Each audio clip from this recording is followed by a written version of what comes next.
আমরা জানি যে অ্যাক্সেলারেশন ত্বরণ যেটাকে আমরা বলি সেটা change in velocity with respect to time. কিন্তু এখানে গ্রাফিক্যাল প্রবলেম দেওয়া রয়েছে। অ্যাক্সেলারেশন টাইম গ্রাফ থেকে আমাকে যখন ভেলোসিটি বার করতে হয়, অ্যাক্সেলারেশন টাইম গ্রাফ থেকে আমাকে যখন ভেলোসিটি বার করতে হবে, basically we know V equal to এটি। আমরা জানি এটা ভি ইকুয়াল টু এটি অ্যাক্সেলারেশন টাইম গ্রাফ। তাহলে এখানে কি আছে? বেগ বার করতে হবে, চেঞ্জ ইন ভেলোসিটি বার করতে হবে, যেটা আমরা পড়েও এসেছিলাম যে এখান থেকে আমরা বলতে পারি যে ভি2 মাইনাস ভি1 ইকুয়াল টু এটি। তাহলে কি আছে? এ আর টি গুণাকারে আছে, আর গুণাকারে থাকলে আমাকে গ্রাফ থেকে কি বার করে নিতে হবে? তার এরিয়াটা বার করে নিতে হবে, ক্ষেত্রফল বার করে নিতে হবে। এবারে এই গ্রাফের যদি ক্ষেত্রফলের কথা বলি, আমাকে বলেছে T equal to 0 to T equal to 6 second. মানে আমাকে টি ইকুয়াল টু 0 থেকে স্টার্ট করতে হবে, আর টি ইকুয়াল টু 6 থেকে শেষ করতে হবে। মানে পুরো গ্রাফটাতে এরিয়া কতটা পাচ্ছে।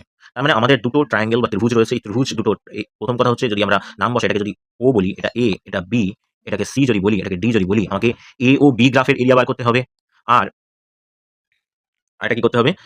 এ ও বি আর সি বিডি এর এরিয়া বার করতে হবে। তাহলে প্রথম ক্ষেত্রে এরিয়া কত হবে? Half into base into height, half into ভূমি ইন্টু উচ্চতা। ভূমি কত? 4। আর উচ্চতা কত? উচ্চতা হচ্ছে 4। তাহলে টোটাল এরিয়া কত হলো? 8, তাই তো?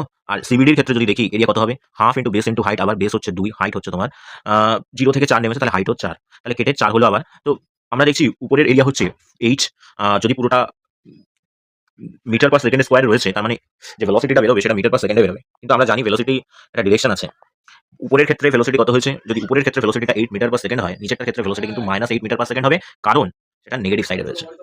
তাহলে ভেলোসিটি চেঞ্জ ইন ভেলোসিটি কত? 8 - 4, সেটা হচ্ছে 4 মিটার পার সেকেন্ড।